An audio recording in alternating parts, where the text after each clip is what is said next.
Bueno, muy buenas tardes. Gracias. Yo creo que, como nos recordaba Eduardo, somos todos mamíferos y ninguno hicimos siesta hoy.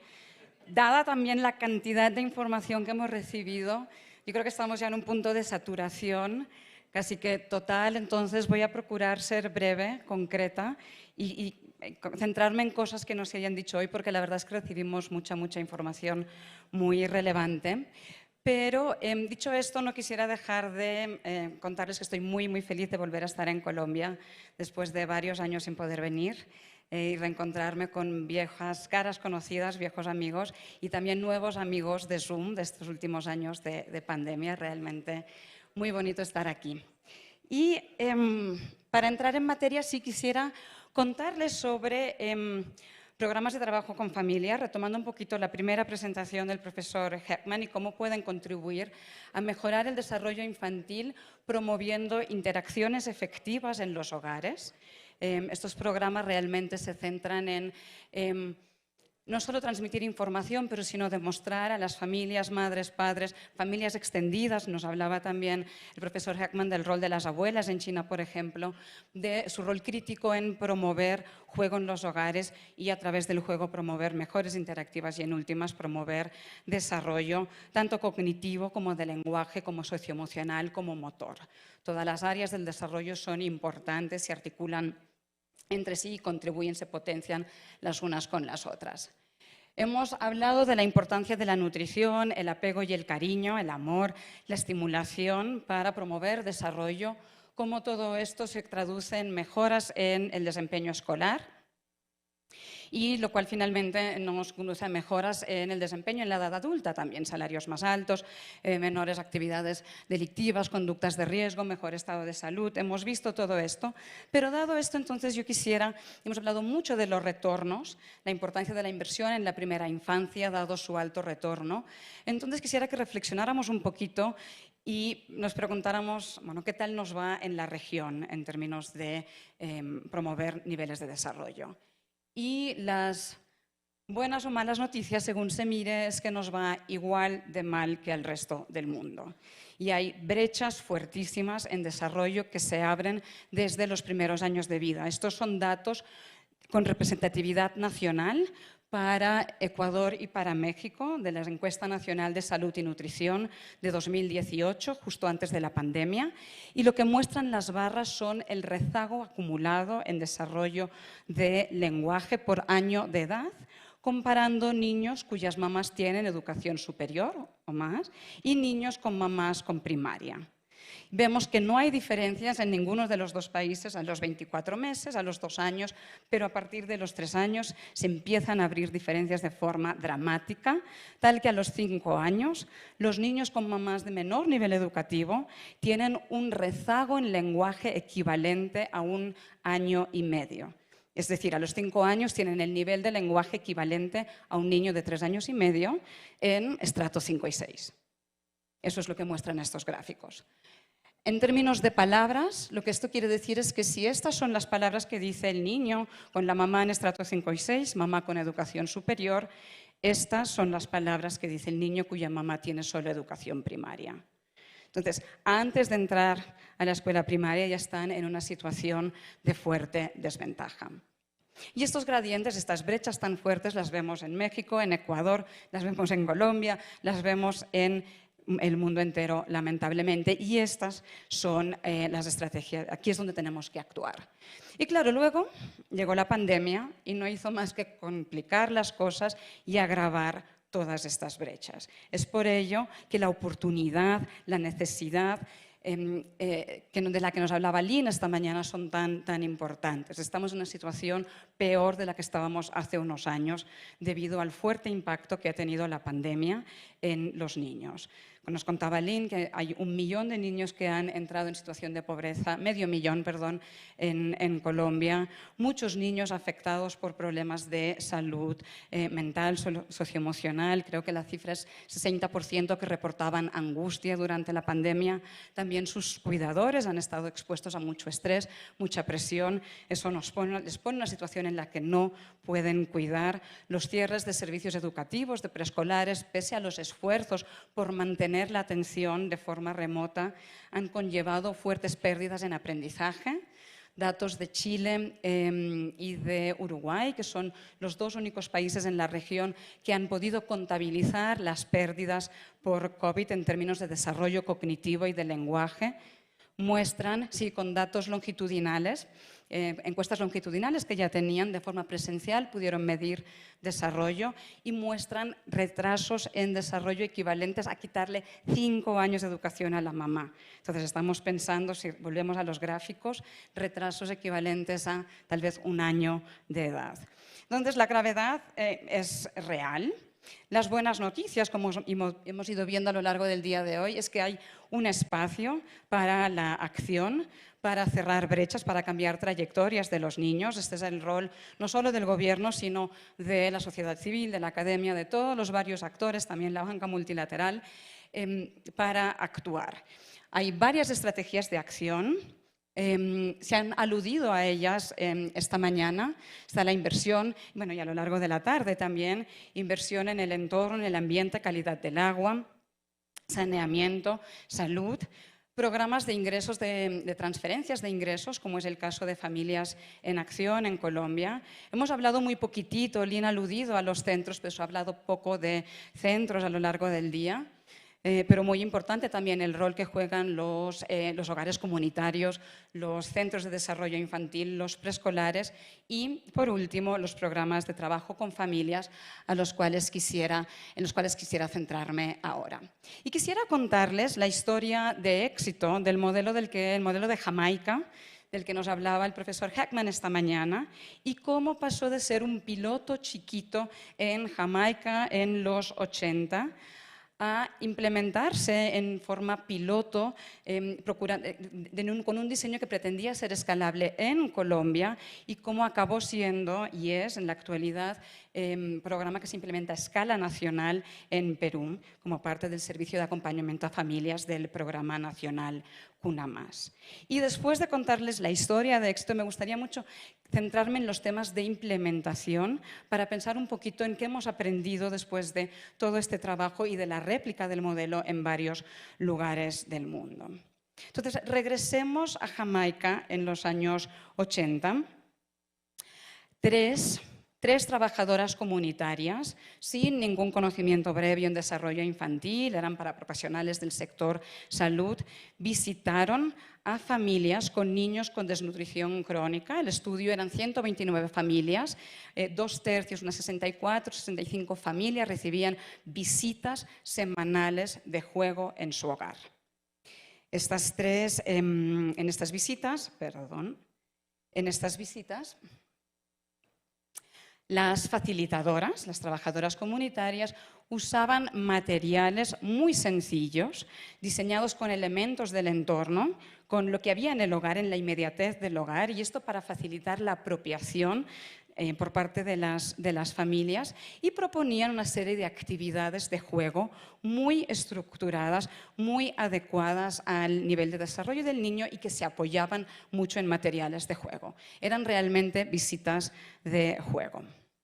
Además, estas facilitadoras estaban guiadas y acompañadas por una mentora, y este es un tema al que voy a volver más adelante, el tema del acompañamiento, la guía y la formación.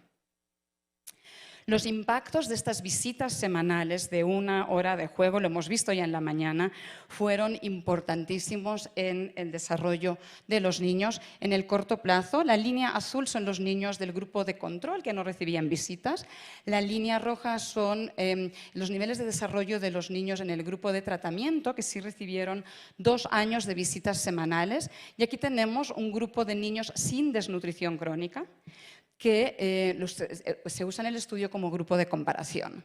Vemos que iniciaron en situación similar, exactamente igual sus niveles de desarrollo, impactos fuertísimos en el corto plazo, después de los 2 años de intervención, tal que casi los niveles de desarrollo de los niños con desnutrición crónica casi llegan a los niveles de los niños sin desnutrición crónica.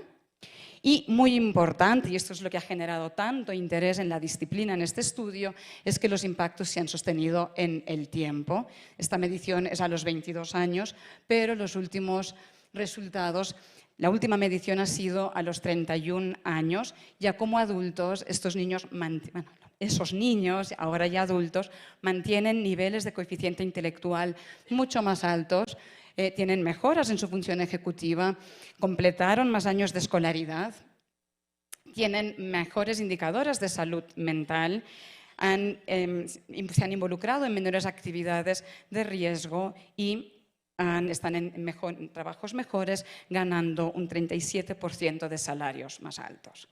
Entonces, esto, recordemos que son resultados de una intervención de muy, muy pequeña escala, pero el potencial de la intervención era mucho. Por eso, muchos académicos se interesaron en este tipo de intervenciones y un grupo liderado por el profesor Atanasio en Londres, del cual yo formaba parte en ese entonces, buscamos un poquito la forma de ver cómo podríamos implementar este tipo de estrategias a escala de forma suficientemente barata, costo efectiva, pero efectiva, sin perder, sin sacrificar calidad, manteniendo impactos.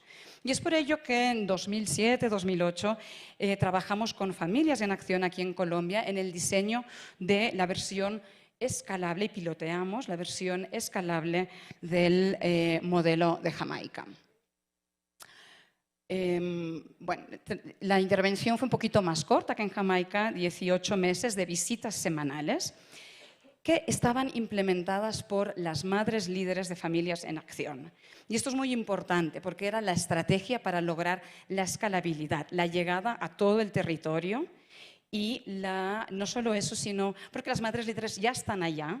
Y no solo están allá, sino que además ellas son beneficiarias del programa. Ellas son las representantes de las otras beneficiarias del programa. Entonces, esto las eligieron las propias beneficiarias para que las representaran. Y esto las posiciona como líderes, como vocales, como alguien de la confianza de las madres. Y esto es fundamental para el éxito de los programas de trabajo con familias, porque lo que queremos es modificar prácticas de crianza en un entorno tan privado y tan íntimo como es el del hogar. Entonces, la llegada no es sencilla.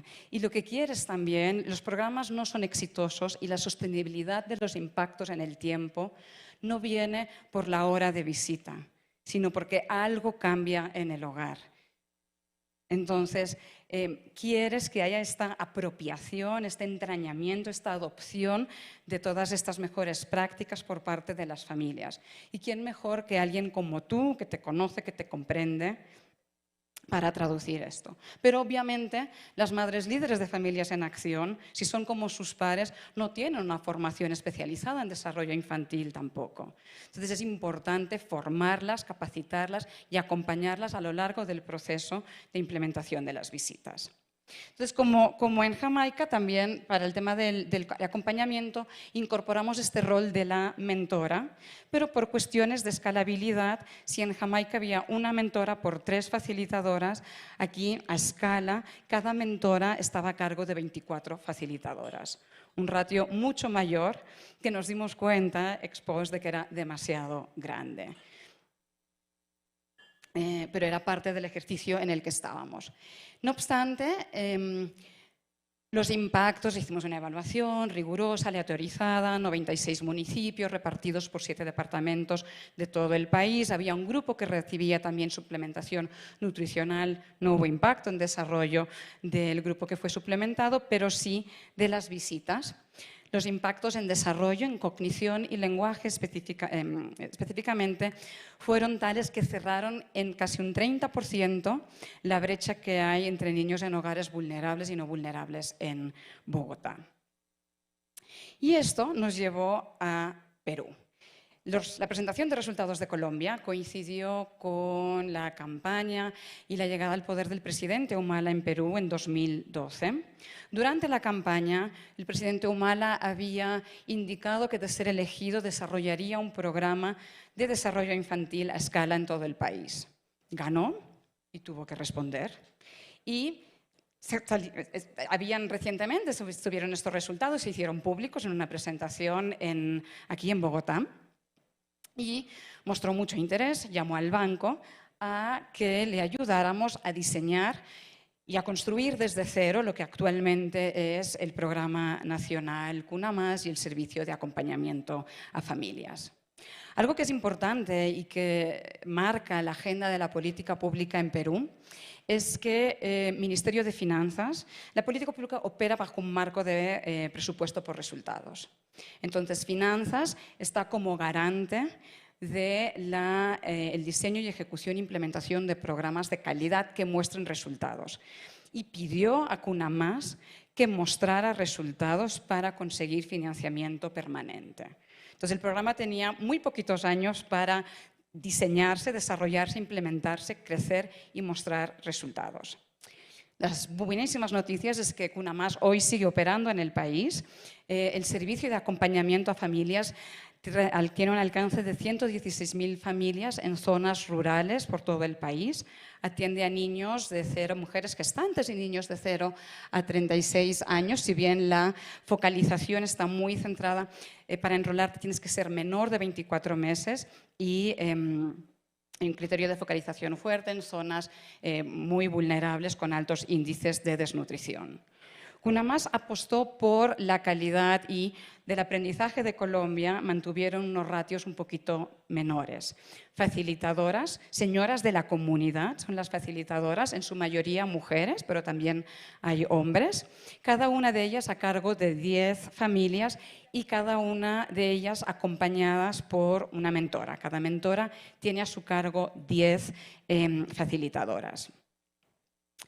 El costo del programa son $300 por niño por año en 2015, ha subido en la actualidad. Este fue el año de la evaluación, no es un costo tan oneroso.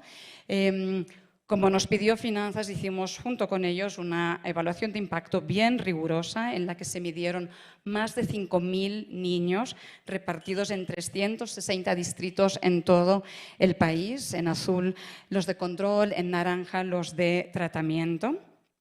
Y encontramos impactos en desarrollo infantil, nuevamente, equivalentes a un cierre de la brecha económica de los beneficiarios de CUNAMAS. Impactos mucho menores que los de Jamaica, menores también que los de Colombia, pero no negligibles, dada la escala, dada la celeridad con la que creció el programa y todos los retos logísticos a muchos niveles que supuso una intervención a escala nacional, de distribución de materiales, de llegada de materiales, rotación de personal, que es algo a lo que se ha aludido en alguna de las presentaciones hoy, falta también de participación por retrasos logísticos, por problemas de seguridad, muchísimas cosas. Entonces, impactos menores pero no negligibles, que si los traducimos a un número, como nos gusta hacer a los economistas, pensando en el retorno de la intervención, vemos que por cada dólar invertido, el retorno es de $5.4. Y este ejercicio, claro, no tenemos estos niños. En cuanto a sostenibilidad de los impactos, sí les cuento que desde Finanzas nuevamente ha habido una reciente evaluación de seguimiento, 5 o 6 años más tarde, mostrando resultados positivos, o sea, de impacto positivo en desempeño académico de los niños que recibieron las visitas de CUNAMAS, lo cual son muy buenas noticias. No sabemos cómo seguirán desempeñándose y cuál será su desempeño a futuro, pero con los estimados, por ejemplo, de Jamaica, sí podemos hacer este ejercicio de comparar lo que van a ser sus salarios a futuro y mirar la tasa de retorno. Fruto de esto, el modelo de Jamaica, que actualmente se llama REACH-UP, se ha implementado en muchos países del mundo, incluyendo China, India, varios países en África, varios países en América Latina. El alcance es fuerte. No todos estos ejercicios cuentan con evaluaciones, pero en este gráfico sí mostramos los que cuentan con evaluaciones. Cada punto es una evaluación, los distintos colores son países. Aquí tenemos Jamaica, los estudios iniciales están ordenados por año de publicación de la evaluación. Aquí tenemos los de Jamaica. Colombia está aquí en moradito. Los tamaños de los círculos representan la escala de la evaluación y la escala de la implementación. Perú, obviamente, es este círculo amarillo tanto más grande. China, el modelo que veíamos en la mañana, es este círculo verde. Y vemos este eje vertical, lo que muestra es el tamaño del impacto. Entonces vemos una gran correlación negativa entre escala y tamaño de impacto. No es una sorpresa, pero sí nos obliga en el proceso de pensar cómo escalar estos programas a recordar esta tensión fuerte que hay entre calidad y cantidad, entre calidad y escala. Y aquí es donde quisiera centrar el resto de la conversación ahora, también promoviendo elementos de discusión para las sesiones de mañana. De todos estos ejercicios en varios lados del mundo, ¿qué hemos aprendido? ¿Cuáles pensamos que son los elementos claves, los ingredientes esenciales del modelo? Por un lado, el apoyo a la mamá, y hemos hablado de esto en varios momentos hoy, el trabajo es con la familia, a través de la familia. La hora a la semana no hará nada si no generamos cambios de comportamiento en los hogares. Para ello es fundamental descansar en la demostración y en el modelaje, en los espacios de visita. Transmitir información solamente no lo va a lograr, necesitamos el cambio de conducta, se genera con la práctica, entonces por eso son sesiones de juego. Fomentar relaciones interpersonales de calidad es fundamental. En el fondo lo que queremos es promover relaciones, interacciones efectivas cuidador-niño, y lo vamos a lograr si las demostramos entre la facilitadora y la madre o cuidadora, entre la mentora y la facilitadora, y también entre la administración más alta del programa y los otros actores en la cadena de implementación. Importante tener un contenido pedagógico, un currículum de actividades bien estructurado y bien adecuado al nivel de desarrollo del niño, reconociendo sus necesidades. Si le ofrecemos una actividad de juego muy sencilla, la va a realizar enseguida, muy sencilla para él. Por eso es importante ajustar, la va a realizar de inmediato, lo vamos a aburrir, se va a ir a buscar una caja de zapatos, cualquier otra cosa que le distraiga más. Si la actividad es muy complicada, lo va a intentar una vez, lo va a intentar 2 veces, no lo va a lograr, lo vamos a frustrar, lo vamos a perder. Entonces, esto es muy importante y es muy importante que haya materiales de juego. Estos son materiales... ¡Ay, perdón! Es para atrás. Aquí. Estos son materiales con los que me recibieron un grupo de facilitadoras, de madres líderes de Ataco hace ya muchos años, pero materiales, lo que decíamos de la caja de zapatos y el potencial que tienen muchos otros materiales que hay en el entorno con los que podemos desarrollar juguetes que estén bien adecuados a la actividad, a la propuesta de actividades que queremos desarrollar y que esté bien centrada en la promoción de una cierta habilidad de desarrollo. La adecuación al contexto cultural también es fundamental.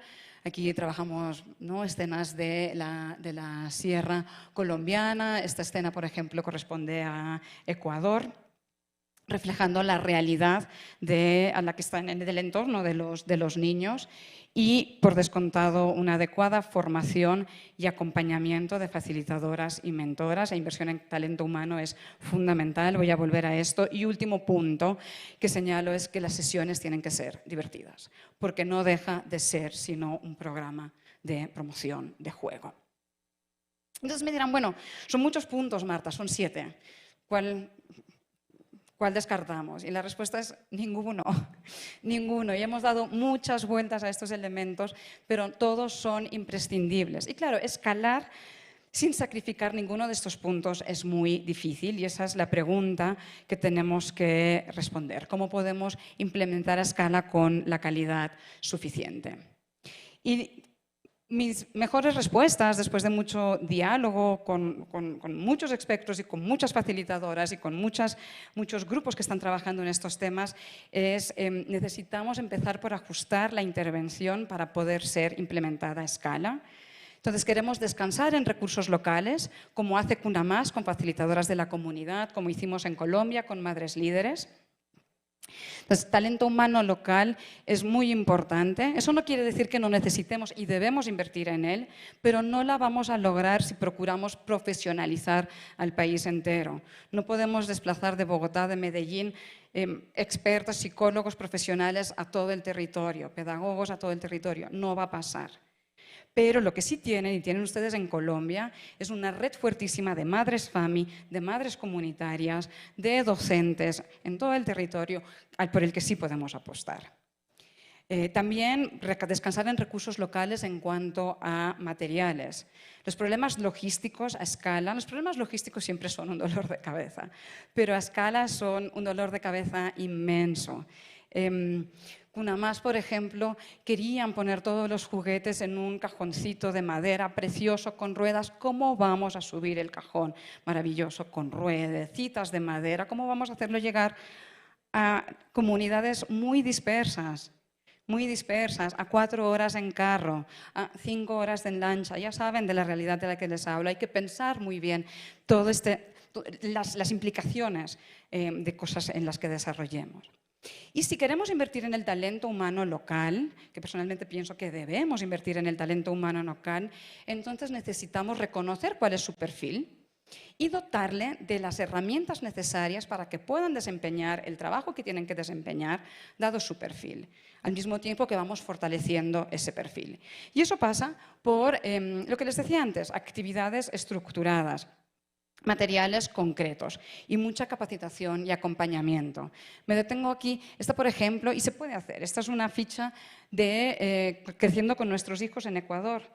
Atienden a 200.000 familias con un programa que combina visitas domiciliares con sesiones grupales y adoptaron el modelo de Jamaica y han reorganizado su propuesta curricular con actividades concretas, con muchas imágenes que también reflejan lo que propone la actividad, la realidad del contexto, traducidas al lenguaje local y a la realidad local. Entonces, sí es posible, si hay experiencias en la región y fuera de la región. Y volviendo al tema de la importancia de la capacitación y el acompañamiento, insisto en este tema porque se habló también en la mañana de fortalecer al talento humano y cómo hacer esto pasa de nuevo por reconocer su perfil y por dotarles de esta caja de herramientas bien sencilla, con materiales y actividades, contenidos estructurados. Y eso lo digo, se lo estoy diciendo yo, coinciden conmigo muchos expertos, pero nos lo decía también el talento humano, las madres FAMI, en relación al estudio del que habló anteriormente Diana Pineda, en el que piloteamos una estrategia de fortalecimiento de FAMI. FAMI, para quien no conoce, atienden a mujeres gestantes y mamás de niños hasta los 24 meses, combinando visitas en el hogar con sesiones grupales. Es un programa que gestiona ICBF y junto con ICBF y Fundación Éxito y el grupo en Londres y Raquel Bernal estuvo liderando el esfuerzo desde la Universidad de los Andes, desarrollamos esta caja de herramientas que consistía en currículos, actividades estructuradas, en capacitación y acompañamiento de tutoras que se reunían con las madres FAMI cada 6 semanas. Cada tutora tenía a su cargo 19-20 madres FAMIs, había un componente nutricional y había materiales pedagógicos, una caja de materiales para construir juguetes, había libros, había bloques, todo adecuado, contextualizado. Los impactos fueron positivos en desarrollo y esto no era un grupo de control, era FAMI, como siempre, versus FAMI fortalecido con esta caja de herramientas, con materiales concretos, formación y acompañamiento. Eso es lo que tenía. Esto resultó en mejoras en desarrollo. Y aquí rápidamente lo que nos decían las propias madres FAMI sobre el tener materiales estructurados. Y nos contaban que fue un cambio muy fuerte, por lo que empezamos a implementar el currículum, pero fue muy fácil, porque nosotras veníamos de tener que buscar un tema. Teníamos de mirar cómo lo hacíamos e implementarlo. No sabíamos si iba a servir o no. Pero el tener un currículum con unos parámetros donde todo tiene que ver con la siguiente sesión, donde ya se ha hecho ese trabajo de articulación, porque el proceso de desarrollo infantil lo conocemos. Como nos decía Aline en la mañana, nuestro trabajo es pensar cómo traducimos todo eso a la acción. No tenemos que descargarle ese trabajo a la madre FAMI. Tenemos que darle la herramienta para que lo pueda desarrollar, porque su rol es fundamental. Ella es la primera línea con las familias. ¿Pero qué tiene que hacer? No tiene que inventárselo cada madre FAMI. Podemos ayudarla y lo agradecen. No creo que haya algo más fácil para trabajar. Otra madre FAMI nos decía, sí, las mamás ya van entendiendo lo que pueden hablar con sus hijos. Bien, que estar con él no es lo mismo que dedicarle tiempo. Y ese es el cambio que se quiere gestar. Y las mismas mamás también nos cuentan que todos los temas que nos enseñan, la metodología que se utiliza, todo ello nos decía de mostrar, de nombrar, de hablar. Son pasos que nos enseñan que había que observarlos, esperar y escuchar, responderles mientras ellos estaban en el juego libre. Todo lo que aprendimos con doña Marina, la facilitadora, la madre Fami, porque uno no sabía que ni la música y con ella sí aprendimos. Entonces, el potencial de los programas es real, pero hay que pensar bien cómo pensar en esta implementación a escala. Insisto nuevamente en promover formación y acompañamiento y promover relaciones interpersonales de calidad, de confianza en todos los niveles de la cascada de bajada de la implementación a territorio.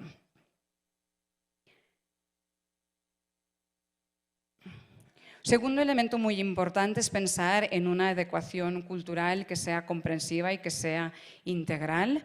Y esto no pasa solo por modificar las imágenes en las láminas, en los libros, pasa también por entender, incorporar a un antropólogo, un experto, un conocedor del territorio en los equipos de trabajo que apoye el proceso de conocimiento y reconocimiento de la realidad del territorio en el que vamos a trabajar, recuperar juegos locales, recuperar canciones locales, entender también cómo es la cotidianidad, el día a día en los hogares y ver cómo podemos aprovechar al máximo las rutinas, las actividades, también el espacio público, también el autobús para promover estas acciones. Esta es una de mis fotos favoritas, es de la India y es una de mis fotos favoritas porque muestra lo que realmente queremos lograr con estos programas, que la mamá, cuando desaparece el programa, desaparece la facilitadora, con lo que tiene en su entorno, en este caso vegetales, verduras,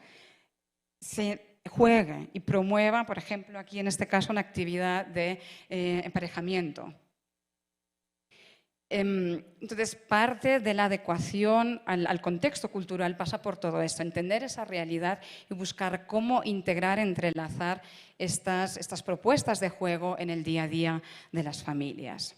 Aprovechar también la estructura familiar, la abuela, los hermanos mayores, la familia extendida. La realidad cambia de país a país, de contexto a contexto.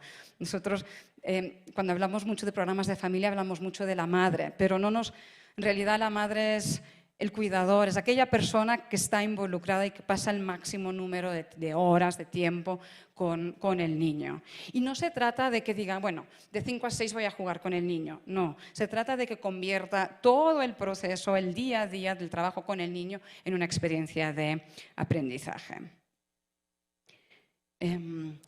Estas imágenes muestran un mismo libro, Mi Día, que refleja el día a día del niño, adecuado para varios contextos. Jamaica, India, Perú, zona andina. Perú, una más, tiene materiales para zona andina y para zona amazónica diferenciados, por ejemplo. Y Ecuador también ha hecho lo mismo.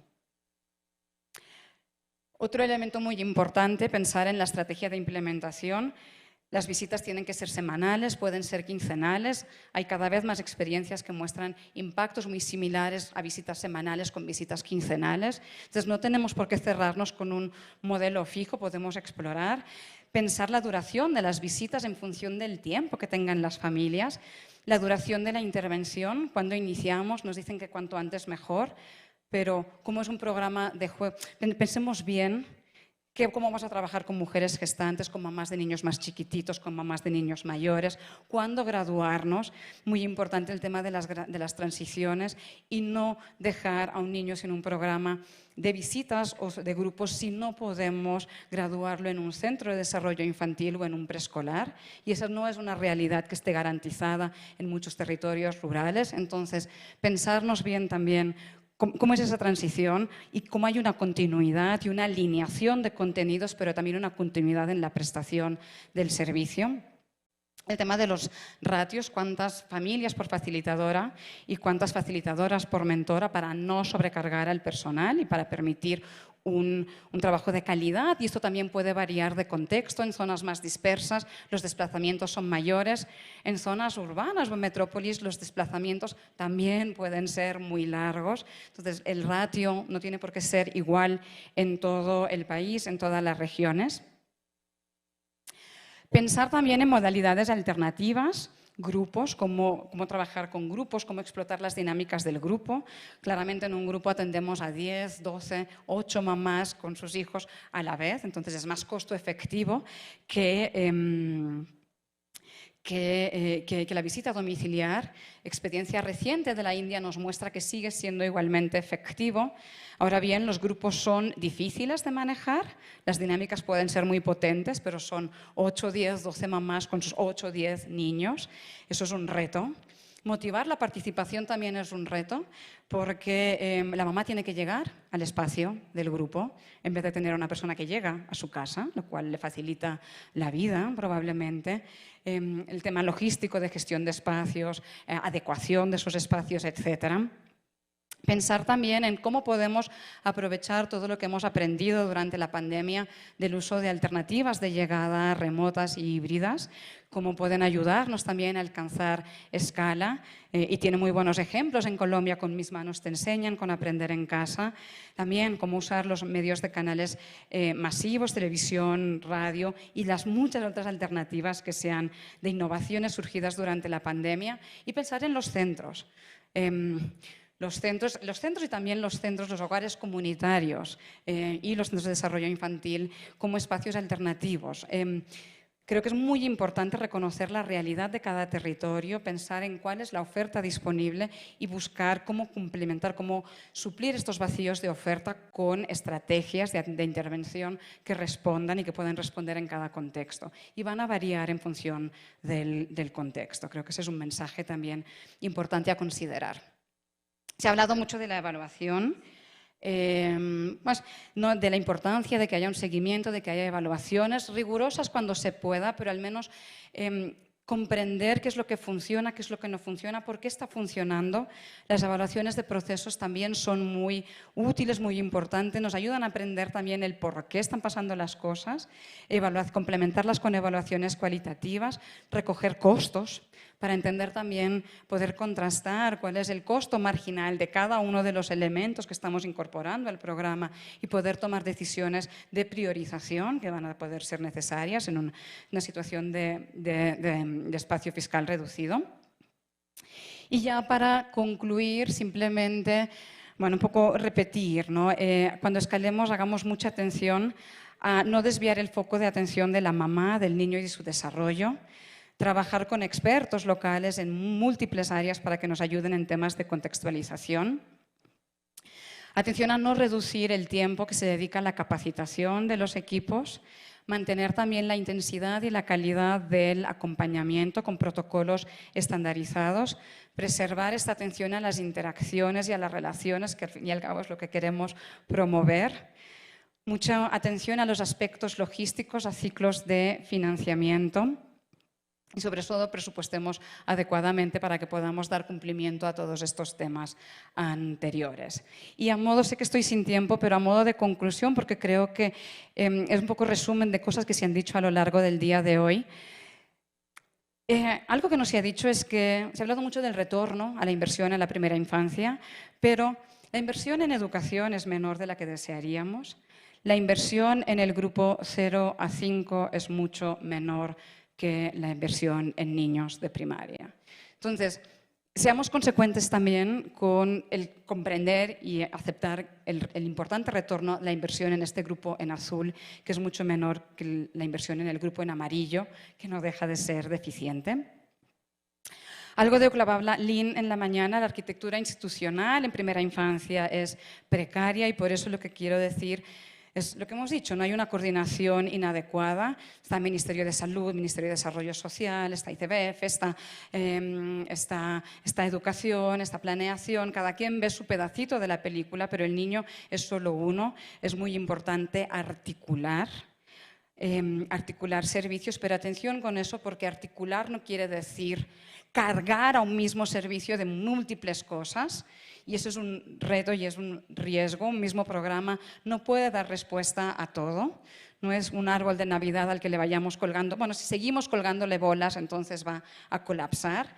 La madre comunitaria, la madre líder, el docente de primaria no pueden ser todólogos. y no van a poder responder a los problemas de violencia doméstica, promover juego, promover aprendizaje, temas de fertilidad, lactancia, etcétera, suplementación nutricional, reducción de anemia. Entonces, mucha atención a esto.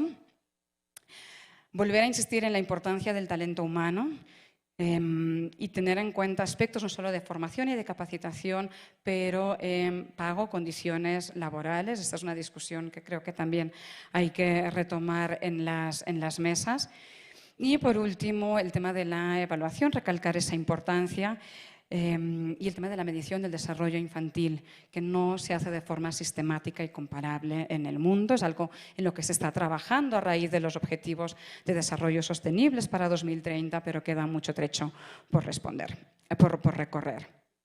Y bueno, esto lo hemos visto, los retornos son altos, son mayores en los más necesitados. Y no dejar de enfatizar la importancia de las interacciones, porque eso es lo que determina el desarrollo infantil, y esas interacciones pasan en el contexto de familia, pero también en el contexto de los hogares comunitarios, de los jardines de cuidado, de los preescolares y escuelas. Muchas gracias.